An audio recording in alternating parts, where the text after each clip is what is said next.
Dulu sahabat ya gitu. Sahabat itu ada yang nggak kenal wajahnya Nabi sama sekali sampai akhir hayatnya. Ketika ditanya, "Loh, kamu itu sahabat kok nggak tahu wajahnya Nabi?" "Saya tidak pernah berani memandang Nabi karena ijlalan lahu, terlalu menghormati saya sehingga tidak berani memandang wajahnya." Ada sahabat sing penggaweane delok wajah Nabi sampai bisa nyifati alfi faminunil hajib, sampai bisa nyifati detail karena delok wajah Nabi itu ibadah. Ada seorang wali ditanya, "Kalau kamu di surga ingin nggak melihat Allah?" "Enggak." "Loh, tapi semua orang ingin melihat Allah." "Unazzihu dzalikal jamal an-nadhari misli." Ben gak elek-elek Allah tak delok terima aku. Wong ra jelas. Penting kok delok pengiran. Banyak. Jadi justru tapi karena saking takzimnya. Ndak lah, mosok sak aku kok. Makanya saya berkali-kali cerita, menurut kesepakatan ulama, soft awal itu paling baik. Tapi banyak juga wali yang kalau sholat itu di belakang. Koyok paling bener yang kok ngarep gitu. Lu bayangkan misalnya kamu semangat di soft awal di Masjid Haram, jebule sholatnya salah. Itu dari malaikat gayane kok ngarep, jebule ra roh. Iku di sini-sini wong. Jebule bodoh gitu. Gayane kok ngarep jebule. Coba orang kalau sowan Mbah Mun yang berani di depan itu kan ya ketuanya atau jubirnya kan. Yang merasa ndak pati pinter-pinter kan mesti di pojokan. Artinya sudut pandang seperti itu ya sah saja, apa? Sah saja. Makanya banyak sahabat yang jarang sowan Nabi, alasannya takut ganggu Nabi. Banyak yang sering sowan Nabi, alasannya seneng Nabi. Yang sowan ya seneng Nabi, yang enggak sowan alasannya seneng. Lu Nabi itu tokoh, punya keluarga, punya anak. Kalau saya sering sowan berarti sering ganggu. Yang sering sowan dia alasan ini khazanah kita harus istifadah. Jadi zaman dulu dia biasa, dua sahabat yang satu milih mahabbah itu milih sering sowan, yang satu juga mahabbah milih tidak sering. Karena pertanyaannya bisa dibalik kan, sering sowan apa sering ganggu coba. Nabi Abedar, "Assalamualaikum." Nabi nimang cucunya, "Assalamualaikum." Ayo bener yang sowan apa bener yang enggak kalau seperti itu. Akhirnya terus diatur sedemikian rupa oleh Quran. Walau annahum sabaru hatta takhruja ilaihim lakana khairal lahum. Jadi sahabat kalau mau sowan Nabi ya nunggu di sufah. Kalau Nabi keluar berarti milik publik. Sekali masuk ke dalam tidak ada sahabat yang berani sowan. Itu la tadkhulu buyutan nabi illa ayyudzana lakum. Kalau soal sampai masuk dalam harus nunggu dipanggil. Karena sekali Nabi masuk dalam itu milik privat keluarga, milik istrinya, milik cucunya, milik keluarganya. Jadi Nabi sekali keluar ke ruang itu berarti milik publik. Itu terus jalan tengah. Karena kalau langsung masuk, bayangkan saya itu sering menyaksikan. Mbah Mun habis ngaji 2,5 jam ngaji Jalalain, baru masuk, "Assalamualaikum."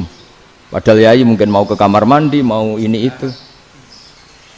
Jadi dulu itu Quran sangat modern. Sebelum ada dokter ngatur tamu, rektor ngatur tamu itu Islam sudah modern.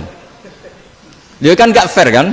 Misalnya saya ke Unisma harus janjian pakai ini, terus kalau misalnya ke sini selonang-selonang kan lucu kan, mentang-mentang kiai terus juga sowan-sowanan selonang-selonang. Padahal kalau kita mau ke mereka pakai protokol. Sering gak fair dunia ini. Tapi karena aku kiai ra oleh gelo ya sudah. Akhirnya saya memutuskan gak gampang kemana-mana karena itu. Saya sering didatangi ajudannya menteri, "Gus, mau ada tamu dari Jakarta tanggal ini mesti saya bilang, mereka milih tanggal yang mereka kosong, kok tidak mikir apa saya pas itu kosong. Tak jawab enggak lah sebelum diatur bahasanya dan tawaduknya gitu. Akhirnya dibalik, datang lagi, "Gus, jam dengan kosong apa kita menyesuaikan." Lah itu lagi dia akhlak kata saya. Itu baru punya akhlak kata saya.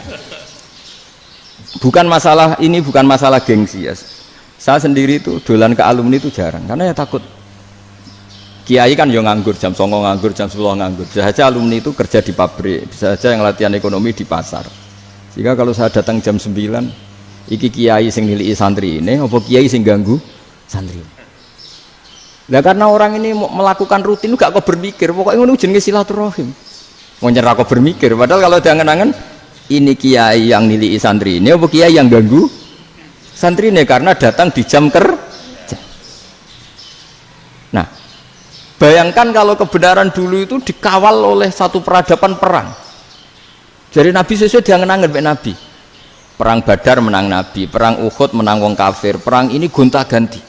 Apapun itu yang penting satu kesimpulannya, cara Rasulullah kesimpulannya satu.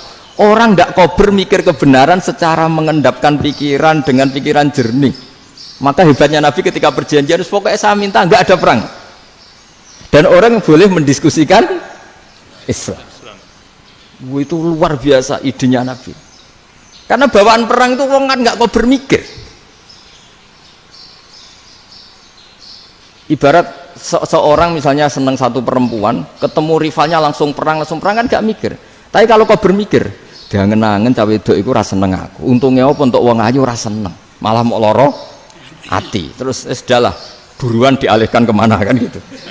Itu nak mau amen WA nan tukaran lewat SMS atau tarung langsung ora kau bermikir. Tapi kalau kau bermikir, akhirnya berpikir nih.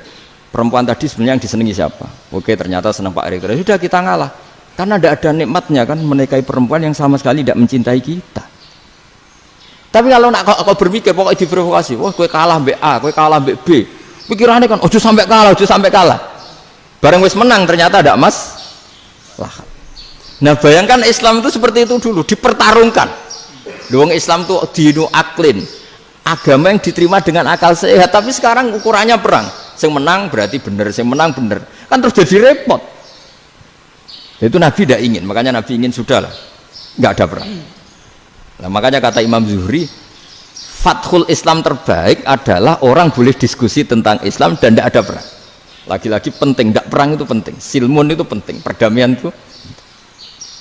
Setelah tidak ada perang, akhirnya fatafawadu fil hadis wal munazah, orang boleh diskusi apa saja, termasuk boleh adu polemik. Konsep satu Tuhan dan Tuhan banyak diperdebatkan. Akhirnya Nabi secara rileks bisa menjelaskan, Muhammad, urusan kita banyak. Kalau Tuhannya satu tidak cukup, Tuhan harus banyak untuk menyelesaikan berbagai urusan. Ada Tuhan bagi rektorat, bagi macam-macam kan. Ada Tuhan untuk ngurusi utang, ngurusi BPKB, macam-macam.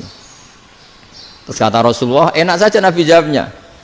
Ya kalau kamu punya majikan banyak, perintahnya beda-beda, kamu mangkel enggak, bingung enggak? Ya susah mat. Kalau majikannya banyak, perintahnya beda-beda, kita jadi repot. Senang mana? Senang majikan satu. Ya sudah, Tuhanmu itu majikan kamu. Kalau Tuhannya banyak, perintahnya macam-macam, kamu yang repot. Akhirnya sudah mat, Tuhannya satu aja. Nah, itu ya barokahnya diskusi tadi, barokahnya enggak perang. Daraballahu mathalan rajulan fihi syuraka'u mutasyakisuna wa rajulan salamal lirajul hal yastawiyani masalah. Terus alhamdulillah. Jadi orang yang paling kafir pun saat itu taslim.